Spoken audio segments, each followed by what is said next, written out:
This is the Idlewild Bible School, 1982, the third day and the third study in the general theme of Philippians. And the title of today's talk is, I Can Do All Things Through Christ.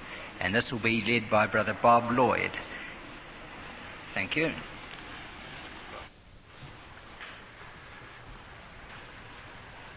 Good morning, brethren and sisters. Are we prepared to recite? All right. You ready? Those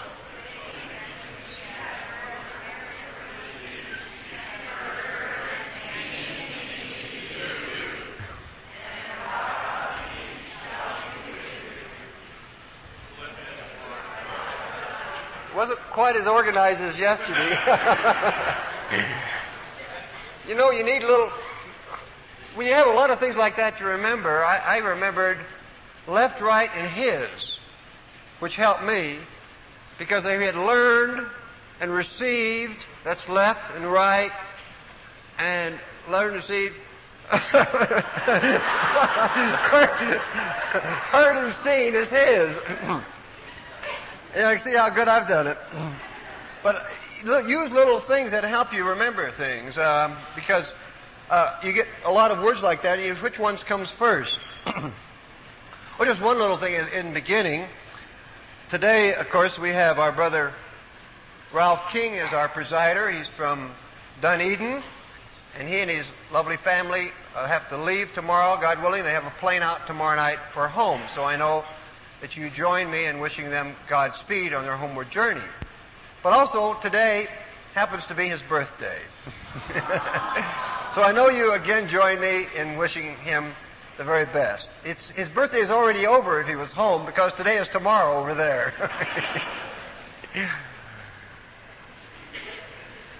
Paul called the ecclesia in Philippi his joy and crown.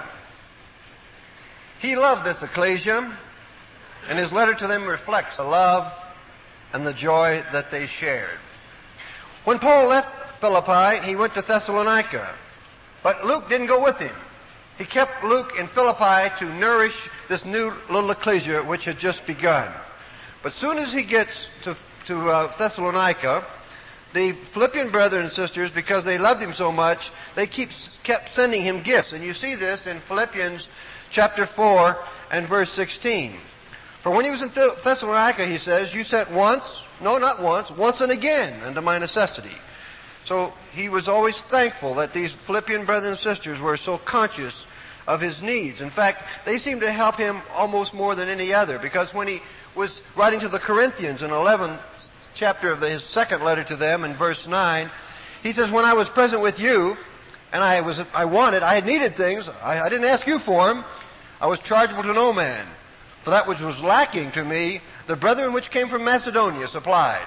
And of course, Philippi was a chief city of Macedonia. So again, they seemed to follow him around with their gifts, taking care of Paul the best way they could, because they loved him so much. So now, we've just been reading, leading up to the book of Philippians, his first visit to Philippi. His second visit to Philippi occurred during his third missionary journey, when he was going out, on his way out. And that's when he wrote to the Corinthians about what had happened and how the Philippians had looked after him. Then on his way back from that journey, he stops off again in Philippi. He hadn't planned to do this. His plans got changed, as no doubt oftentimes our plans are changed. He had planned to go by sea from Corinth to Syria. But a plot was discovered to try to do away with Paul, and as a result of that, he changed his plans and he came through Macedonia and through Philippi. And you find this in Acts chapter 20 and verse 5. The previous verses have to do with the fact that there was an uproar, and he departed to go to Macedonia, and then he gets in verse 5 that they tarried at Troas for us, and in verse 6 we sailed away from Philippi after the days of unleavened bread. And so this time he picks up Luke. Luke, who he had left at Philippi, as he comes back on his way through, on his third missionary journey, on his way home, he picks up Luke. And we can tell that because you can always tell whether Luke's with the group, whether it's they or we. And it begins to be us and we in verse 5 and 6 of chapter 20. So now you know that Luke's with the party. But now we come to this letter itself, and Paul is in prison in Rome. And he receives a very welcome visitor. Many of us who've come to Bible school, we haven't seen some of the rest of us maybe for several years, or maybe not this last year. And how pleased we are and how much we greet one another. Well, how are you? And how are things back home? Well, Epaphroditus comes to visit Paul, bringing a gift from the Philippian brethren and sisters. He's brought a generous gift, evidently, from them. And he's traveled a long way to bring this gift to Paul. I mean, how would you like to travel the way he had to travel, as far as he had to travel? We've come from all parts of the world to this Bible school, but that's thanks to the fact that knowledge has been increased and we're able to run to and fro. But it wasn't true in his day. They put one foot in front of the other in order to get from place to place. And the distance between Philippi and Rome was equal to the distance from Idlewild to Grants Pass, Oregon. Now, some of you are from Grants Pass. I wonder if you would have come to the Bible school if you had had to walk here. And then you have to walk back. So that's what Epaphroditus had gone through. He probably took him a full month to make the trip. Now, it seems that Epaphroditus was not only to bring him this gift and bring him the greetings of his brethren, but he also was to stay with Paul and be a minister, kind of a servant, to do what he could to help Paul while he's in prison. But unfortunately, Epaphroditus gets sick. He's sick for home as well. And he's worried about his people back home because he's worried that they're worried about him. And you know, that's how it is. When you worry because your mother worries about you, so you worry about her because she's worrying about you. Well, I think Epaphroditus was kind of like that about the folks at home. And so Paul decides the best thing to do is send him back. And so in Philippians chapter 2 and verse 25, Paul says, "Yet I suppose it necessary to send to you Epaphroditus, my brother and companion in labor and fellow soldier, but your messenger, and he that ministered to my wants." So he was there to be a minister to the needs and the wants of Paul. And Paul is kind of worried that when Epaphroditus gets back, and they say, "How come you're back, Epaphroditus? I thought you were supposed to be with Paul, taking care of Paul." "Well, I got sick and I had to come home." "Well, you didn't do a very good job. You should have stayed on the job." I mean, Paul was worried that the brothers and sisters in Philippi would be down on Epaphroditus. So because Paul was always thinking of somebody else, never thinking of his own self, never thinking of his own comforts, but always of other people, and this is what we need to learn, isn't it? That's the way we know whether we're ready for meat or not, is if we care about one another. And so he says to us in verse 29, he gives us a letter of approval. He praises Epaphroditus, and he really begs them to approve of him and to accept him. "Receive him there," he says, "therefore, in the Lord with all gladness, and hold such in reputation." Don't look down on Epaphroditus. Hold him up, because he's been very ill, and he almost died, and I'm so thankful he didn't die, and I'm sending him home. Now take care of him. He was supposed to be taking care of Paul. Paul's worried about him. And verse 30, "Because for the work of Christ he was nigh unto death, not regarding his life, to supply your lack of service toward me." So here is Paul in prison, thinking of Epaphroditus and trying to make things easier for him. This is really the peak of Christian love, Christian caring for one another. We learn lessons from these brethren. Now, the letter to the Philippians, really, there were four, you perhaps could think of more, but we have come up with four main reasons for this letter to have been written from Paul to the Philippians. Reason number one, it was a thank you letter. When you get a gift from somebody, if you're polite, you write them a little letter. Say thank you for the gift. Some people don't do that, but it's a good thing to do it. If you don't do it, learn a lesson from Paul. When you get a gift, write and thank people. They like it. You might get another one if you do. You might not if you don't. But you should keep on giving gifts even if people don't say thank you, because Jesus said to. But it's amazing how some people don't seem to remember just the simple courtesies. Some of these things even the world does better than we do. So let's remember, if someone sends you something, write them a thank you letter. Paul did. Reason number 2. It's a letter to fill the minds and hearts of the Philippians with the spirit of joy and gladness. It's a letter to pep them up and make them happy. Number 3. It's a letter to give them spiritual guidance. And reason number 4, it's a letter to appeal to them for unity. We're going to look at each of these reasons as the week progresses, God willing. But not only does Paul thank the Philippians for their gift, he thanks God for the Philippians. Because he says, every recollection that I have of you is a cause of thankfulness to God. And that's verse 3 of chapter 1 in another version. But Paul was thanking God for the Philippians. Do you thank God for your brothers and sisters? Do you thank God every day for your wife? Do you thank God every day for your husband? Do you thank God every day for your children? I mean, you can't believe what a difference it makes in your life when you keep thanking God for the things which you sometimes might take for granted. Now, one of the primary reasons for this letter, we said, was to encourage them to be happy and filled with joy. Paul is trying to teach the Philippians to be happy. And as Brother Paul Phillips said this morning, you're all going to be happy when I'm finished. But I think if we learn the lesson that Paul is trying to teach us, we will be happier when we're finished, because the letter to the Philippians will become so real and so vibrant in our lives if we listen to it. Of course, sometimes we just read words and go right on. But if we let this message sink down and become a part of us, we will never be the same again. Do you believe that?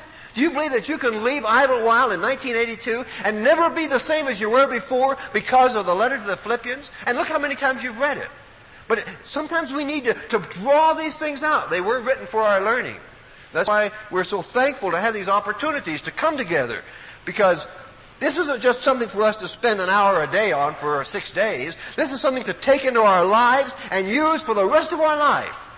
And if we do it the way Paul wanted to do it, you're going to be happy from now on. And if you don't, you didn't listen to Paul. One can be happy even if things are not going really well for them. Things weren't going very well for Paul. He was happy.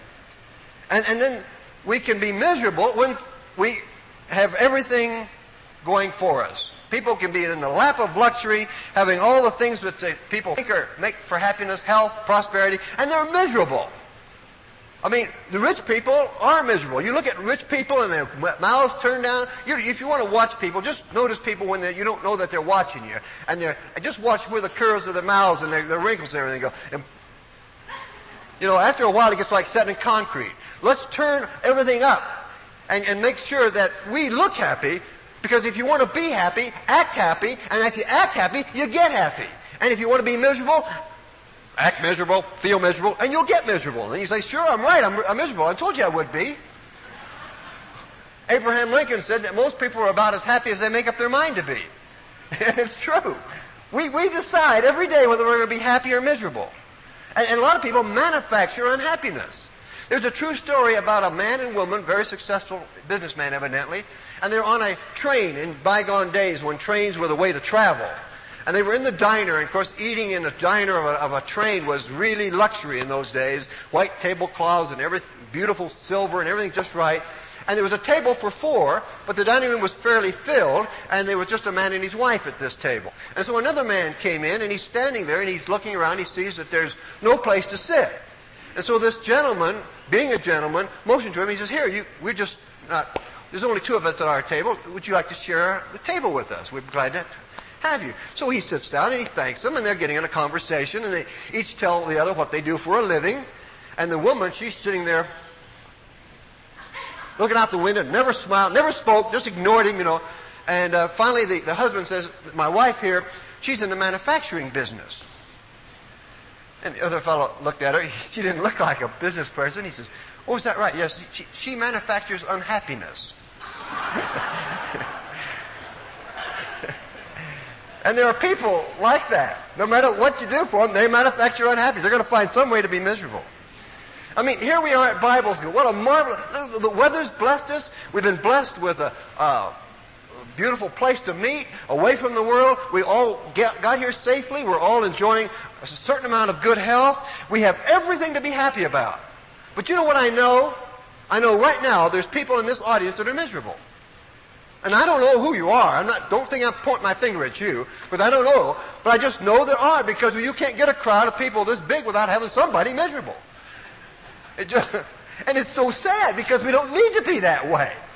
And so if you're miserable, you decided to manufacture misery. And I think some people think that miserableness is next to godliness. And that's not in the Bible. And so, why would anybody wake up in the morning and think, it's another day, I think I'll be miserable?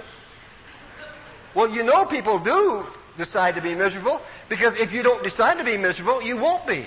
So anybody who is miserable, you have consciously made this decision. Today I'm going to be miserable. And you can see this in your little kiddies, they get in a bad mood, and they just want to be mad.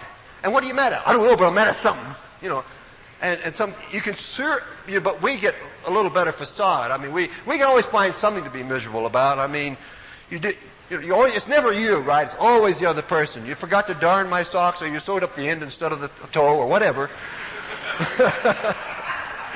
But always you have some reason to be miserable.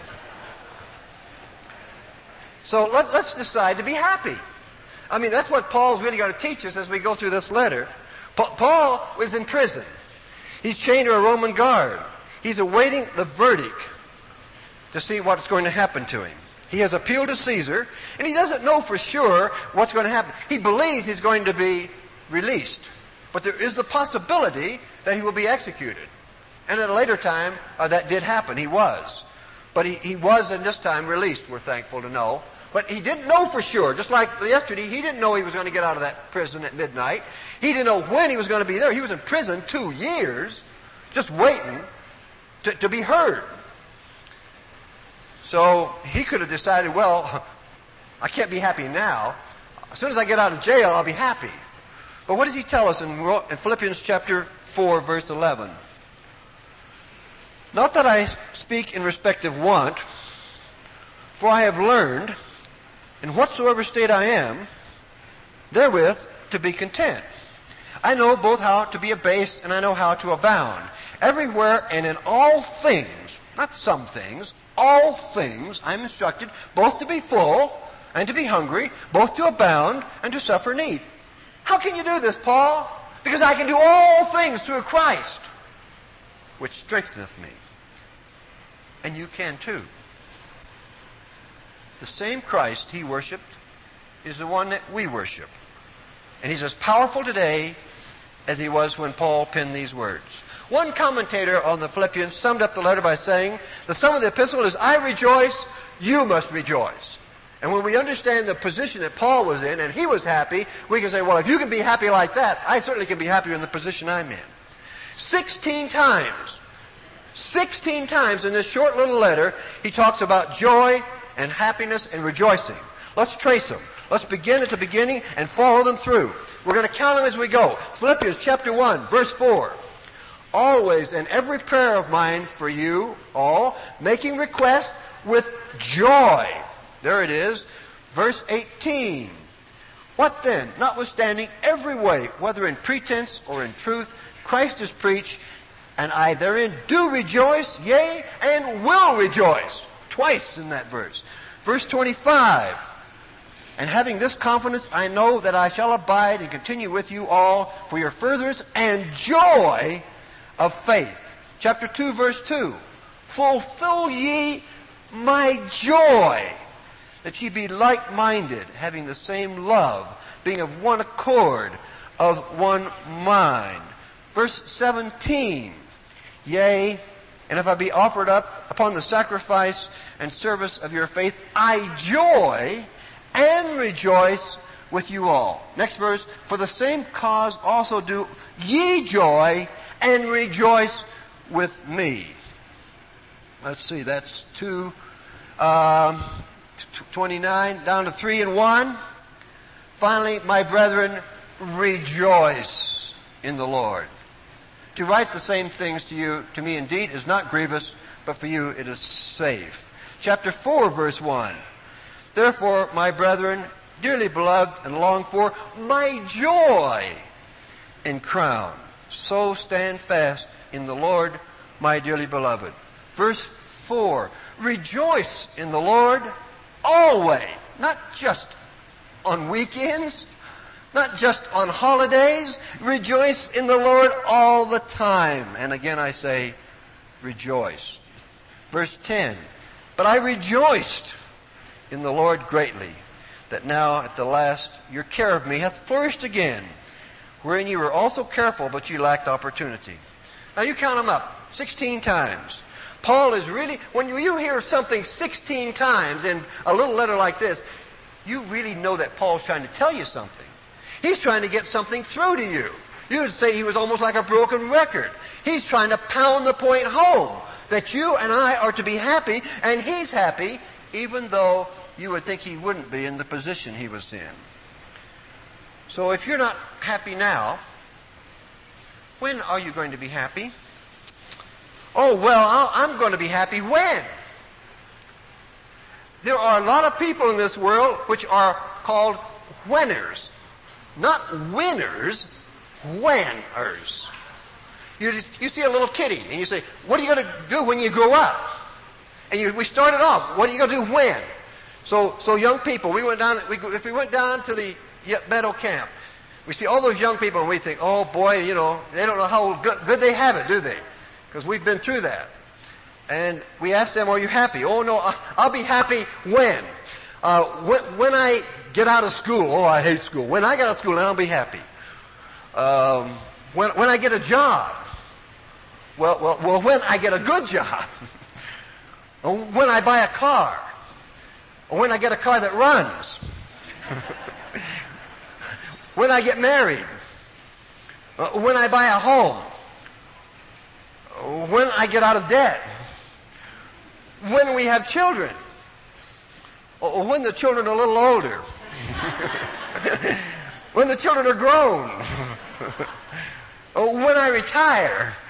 When, then I'm going to be happy. And then we come up to the upper camp and we talk to some of you that all of these whens are behind you and you're now retired. And then you say, are you happy? Oh, I remember the good old days when.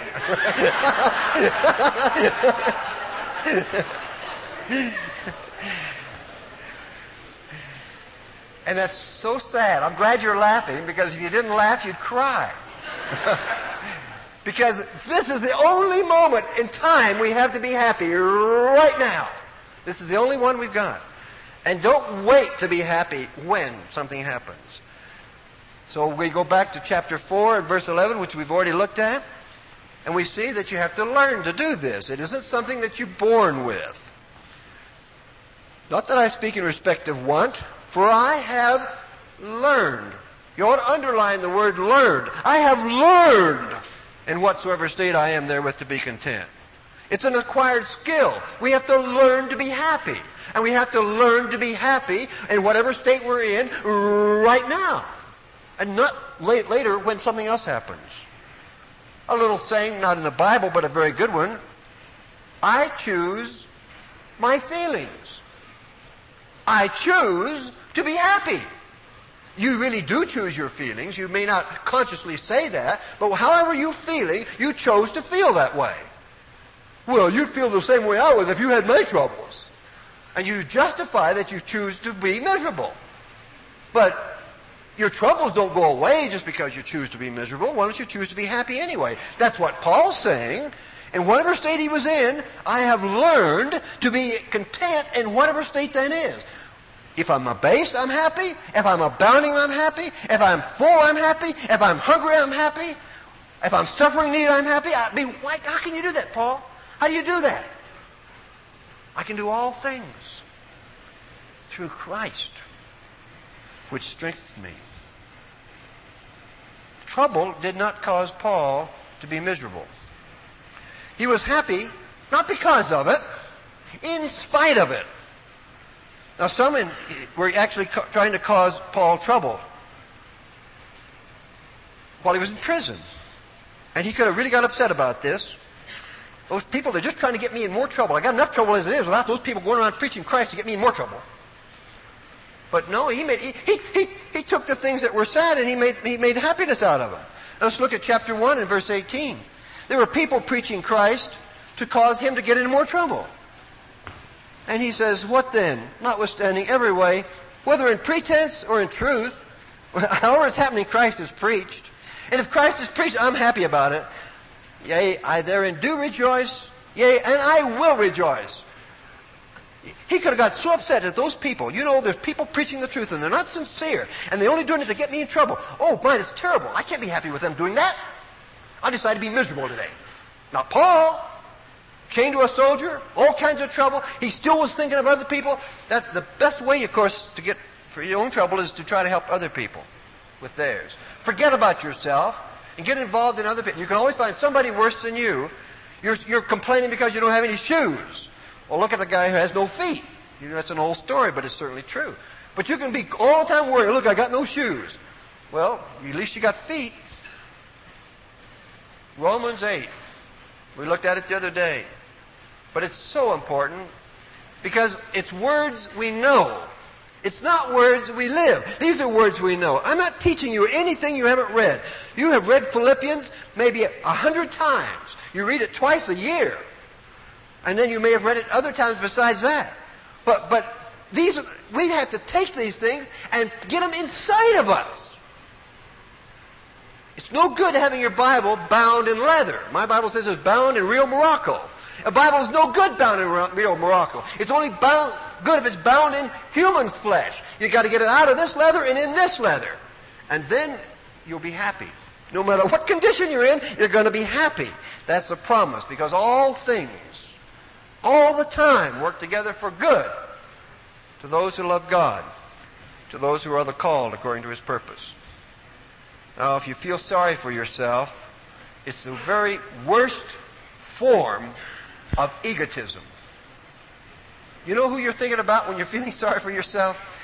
You're thinking about yourself. Oh, poor little old me. And you're supposed to forget about yourself and thank God for your troubles and begin to watch wonderful things begin to happen. Remembering the story yesterday in the jail. Paul was not thinking about his back. He was not thinking about the stocks holding his feet secure. He was praising God. And it's a strange thing, but it's almost like a miracle. But if you literally force yourself to thank God for the very thing that's happened that you think is bad, it releases it, and a peace and a calm comes over you that you never had before. You can cope with it, and God blesses you. I have a talk which is not this one, but it's a talk that I gave in Australia. And I remember after one of these talks, I'd given it the night before, and this young girl came up to me, and she came up and said, "Oh, Brother Bob, Uncle Bob," I think she called me, and she put her head on my shoulder, and she starts to cry, and she's sobbing away. She says, "I just got sacked today." That's their word for being fired. And she says, "And I'm thanking God." It was a hard thing for her to do. She had heard the talk the night before and got fired the next day. I saw her this year, and I asked her, and she said, "Everything's worked out wonderful." But that's what there's something, you see, when you thank God for your troubles, as Paul is going to teach us, it releases it. You turn it over to God. It couldn't have happened if He didn't allow it. Now, I don't mean by that He caused it. We sometimes cause our own troubles. But He certainly allowed it, or He could have prevented it from happening. And if you've got a trouble, one thing is you can be thankful you're alive, because dead people don't have any. So the very fact you've got troubles at least proves you're alive. Now, now you thank God for those troubles, and then you ask God to help you, and He always will. When you release it to Him, He will. Now, Paul is listening to Jesus. You see, Jesus is the one who taught Paul how to do this. And so if we go to Luke chapter 6, we find Jesus teaching us what Paul learned, and Paul is now telling the Philippians and us.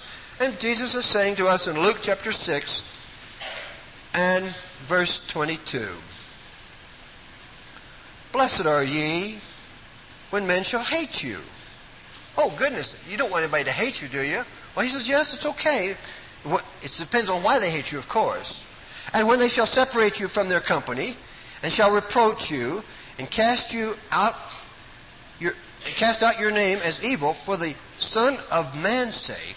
Now, he's talking about troubles. He's talking about bad things that can happen. He says, "Blessed are you when these things happen." Now, he's coming to the punchline. He says, "Rejoice in that day and leap for joy." Why did I do that?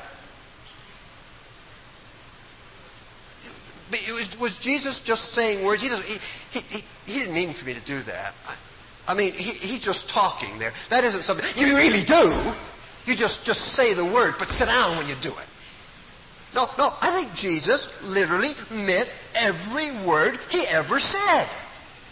And when He says, leap for joy when things are going bad, He meant it. And have you ever done it? Have you ever jumped up and down for joy when they just came and told you your car had been stolen? Or some other reverse which seems terrible to you at the moment? I mean, how can you leap for joy then? Well, it couldn't have happened if God hadn't allowed it. Whatever it is, and everything that's happening to us, all things, all the time are working together for good to those who love God, to those who are the called according to His purpose. So, make your physical body do exuberant, happy things when you don't feel like it. Because which comes first, the chicken or the egg? I'll be happy when I feel happy. But I don't feel happy now, so I ain't going to be happy. Well, make yourself be happy, and you begin to feel happy. You can change your feelings. I have woke up in the morning not feeling very well. Down, a big gloom cloud over my head, and I have certain verses that I've memorized, and I just pass them through, and I pass them through, and I keep on. It's like taking a dirty cloth and keep rinsing it in cool water, and the first time you do it, it all doesn't come out. I can say a Bible verse once or twice, and it doesn't change me. But I keep on doing it, and I'll just lay there in bed, or if I'm up, I'll just keep repeating it. And all of a sudden, I'm beginning to feel better. Now, it's a slow thing. I mean, how many of you have a watch on that has an hour hand on it? Would you please stare at your hour hand for a moment? Would you tell me, raise your hand when you see the hour hand move? See, you can't see it move, but you know hour hands do move. The digital people couldn't participate in that. But it moves. And you can change your feelings. And it changes gradually. And you can't just do it once and, oh, wow, that's great. But if you'll keep on, you'll find that you change. And we are changing. Brother Mansfield this morning talked to us about being moons. And we're always changing. We're either getting bigger or we're getting littler. We're either waxing or waning all the time. And if you're waning, there's a thing you can do to make yourself go the other way. You can turn around. The moon, once it starts to wane, it's got to go through the whole cycle and start back. But you don't have to go through the whole cycle. You can turn around wherever you are right now and go back towards God. Because I can do all things through Christ which strengthens me. Just that little verse, that one alone can change you if you believe it, if you use it, if you do it. It's like everything else. It won't work if you don't. 2 Corinthians chapter 12, verse 9. Paul's got this terrible thorn in the flesh. He doesn't want it. He doesn't like it. He could say, well, when it goes away, I'll be happy. When? But God says, I want you to have it. My grace is sufficient for thee. This is verse 9, chapter 12, 2 Corinthians. For my strength is made perfect in weakness. Now that's what God said and that's what God says to you and me. His strength is made perfect in weakness. Look at the people He called. Look at us. Look how weak we are. Look how frail we are. Look how inept we are compared to the people of the world. And God picked us. Jesus preached to the people all the time he was immortal. When he was amortal, not immortal. Soon as he was immortal, all those people never saw him again. Only his little group.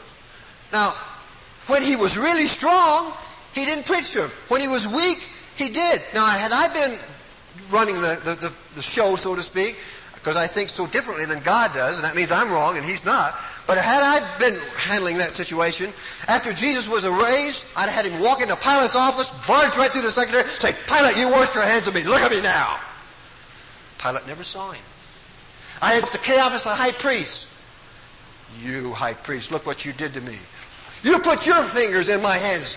He didn't tell Caiaphas to do that. That was Thomas, one of his own. You see, God works through weak people, and that's us. And his strength is made perfect in weakness. So don't think that you can't do it because you're weak, because you doing your best is better than being the best. Don't forget it. My strength is made perfect in weakness. And because of that, Paul says, most gladly, therefore, will I glory in my infirmities, that the power of Christ may rest upon me. I take pleasure in infirmities. I take pleasure in reproaches. I take pleasure in necessities. I take pleasure in persecutions. I take pleasure in distresses. Why?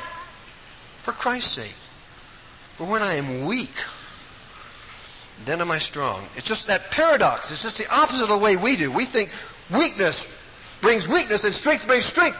And God says, I'm working through you weak people. You do your best. And wherever you are, you be happy and you rejoice and you be thankful for what you do have. Right now. Paul told the Romans, we glory in tribulation. Why in the world would you ever do that, Paul? Well, because tribulation worketh patience. And patience experience, and experience hope. And hope maketh not ashamed. Because the love of God is shed abroad in our hearts. To glory over something means to be happy about it. So you have troubles. Congratulations. You're alive. Paul wants us to be happy with the condition you're in right now. 1 Timothy chapter 6, verse 6. Godliness with contentment is great gain. We brought nothing into this world, and certainly we can carry nothing out. You can't take it with you. Paul is in prison. He's got troubles. What do you do when life hands you a lemon? I mean, life does hand us lemons at times, doesn't it?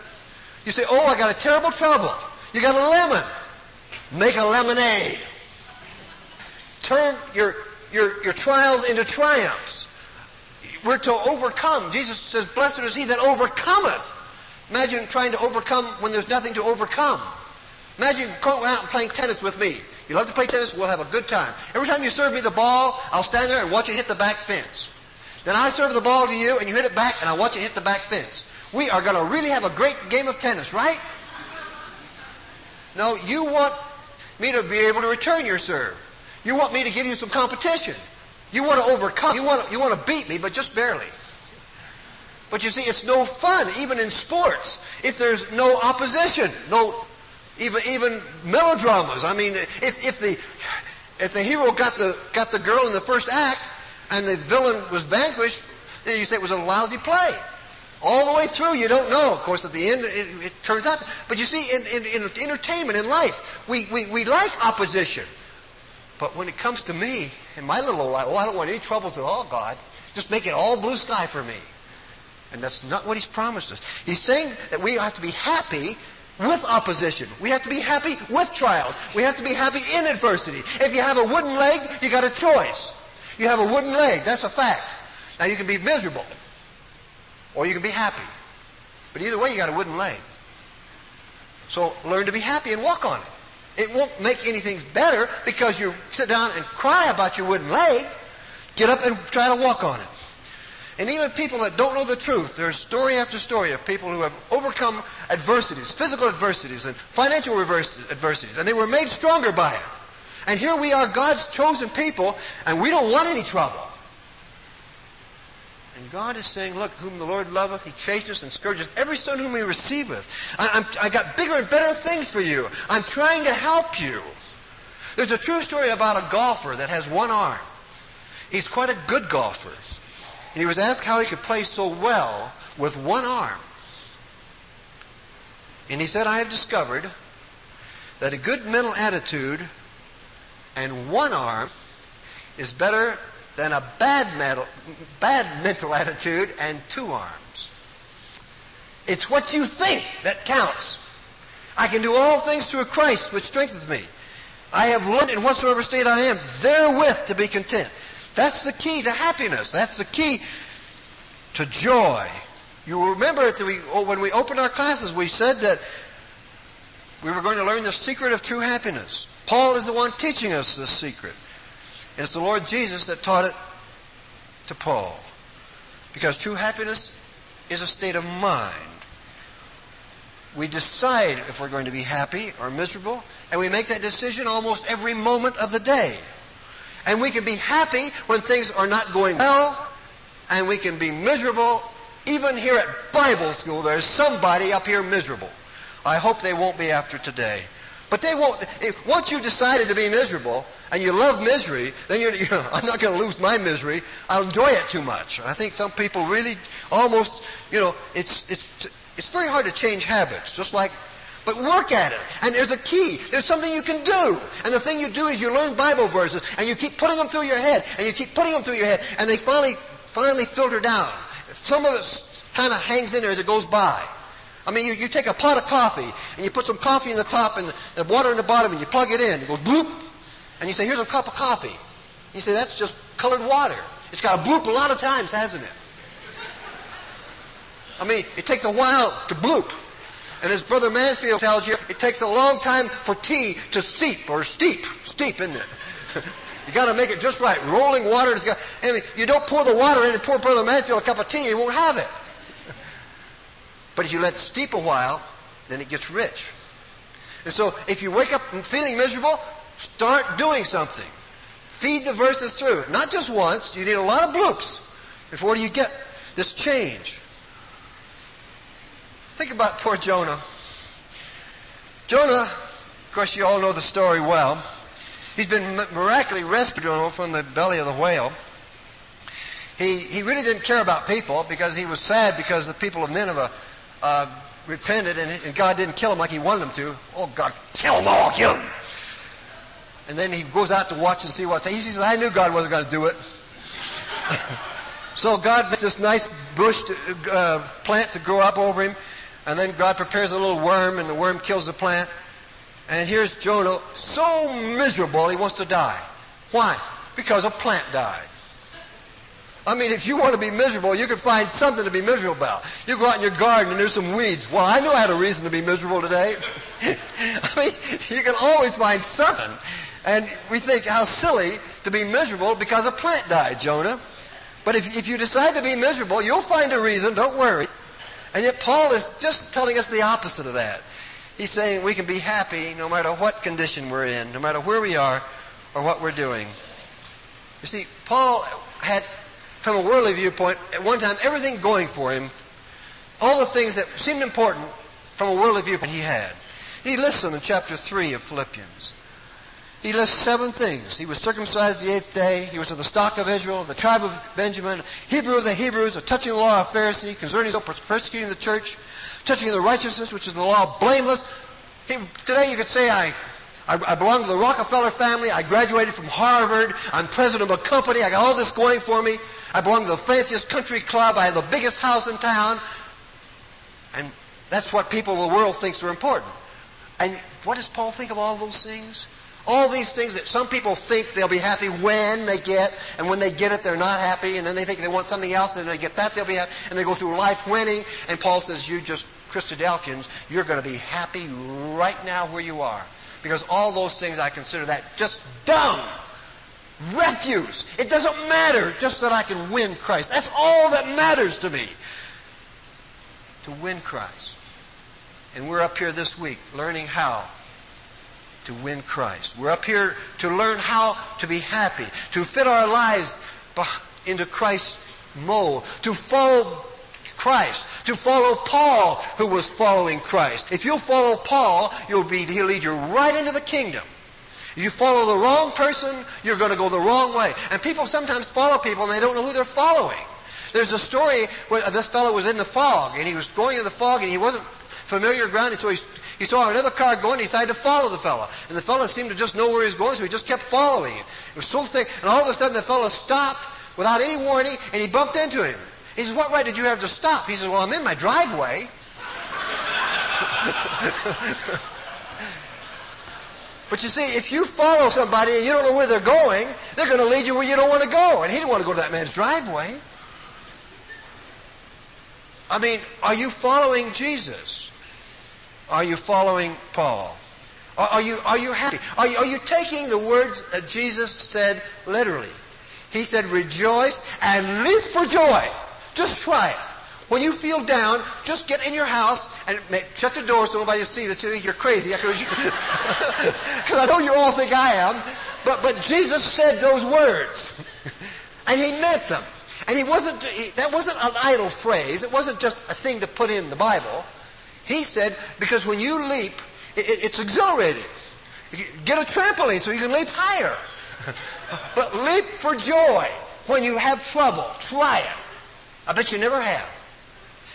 I don't bet, but I mean, I would think you never have.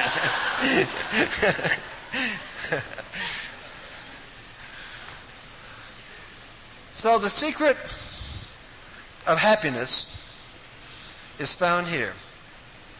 The secret of happiness is to be content with what you have, not want something you don't have. Accept the lot that you have. Accept the fact that God knows more about you than you do. He knows what you should have and what you shouldn't have. He knows whether you should have poverty or riches. He's never given us neither of those, has He? I mean, there isn't anybody here that's completely poverty-stricken, and there's nobody here very rich. We're all in that middle group. But you see, if we trust in riches, of course, that's the end of us. Money, of course, as Paul said, is the root of all evil, right? Wrong. Love of it. There's only one group of people who love money more than rich people, and that's poor people. It's not wrong to have it, it's wrong to love it. And so don't be happy when you have some money or when you have this. You be happy right now. I've learned, says Paul, you have to learn this. I've learned in whatsoever state I am therewith to be content. I can do all things through Christ which strengthens me. If you're not happy, it's not God's fault. Happy is he that hath the God of Jacob for his help, whose hope is in the Lord his God. Is that you? I mean, is God your God? You're a Christadelphian, aren't you? If you're not a Christadelphian, you know you should be, and you know that we want you to be, and you know that Jesus died so you could be, because Christ's brother means Christadelphian. And so, happy are you if God is your God. And if he's not, well then, that's your fault. It's something to do. You got something to do, haven't you? Jesus says, "Come to me, all ye that labor and heavy laden." And we think, boy, am I working hard? I got laborers, I'm heavy laden. "Take my yoke upon you and learn of me," he says. "I'll help you. For my yoke is easy and my burden is light." I'll help you, says Jesus. Oh no, I want to do it myself. Why would we ever want to do it ourselves when Jesus wants to help us? True happiness is being yoked together with Jesus. And if you yoke up with Jesus, and you believe what Paul said, and you accept God as your Father, you are miserable? How could you be miserable with the faith and the hope that you have? You have the hope. We're the aristocracy of the world. We are God's chosen people. We are a royal nation, a peculiar people, a chosen generation. That's you. And you're not happy? What would it take to make you happy?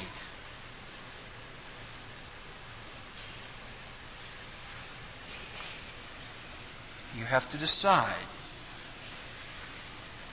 that you are going to be happy. And you're going to be happy because you're going to count your blessings.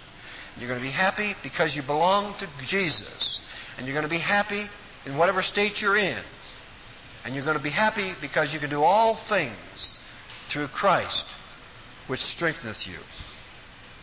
And so, today, your homework, from a memory viewpoint, is very easy. It's just that one little verse. I can do all things through Christ, which strengthens me. But that's just the memory part. You've got written work today besides. You have a new little slip that you're to receive.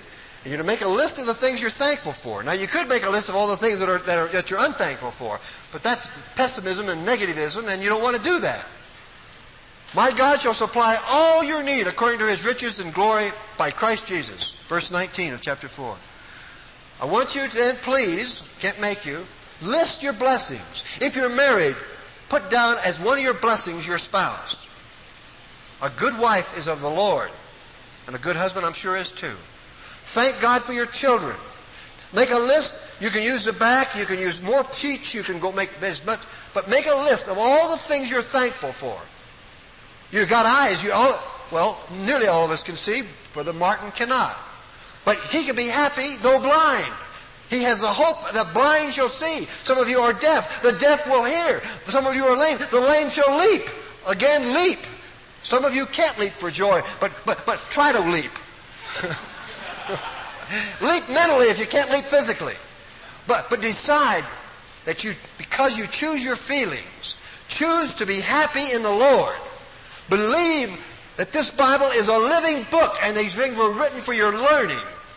Remember, brethren and sisters, you can do all things through Christ, which strengtheneth you.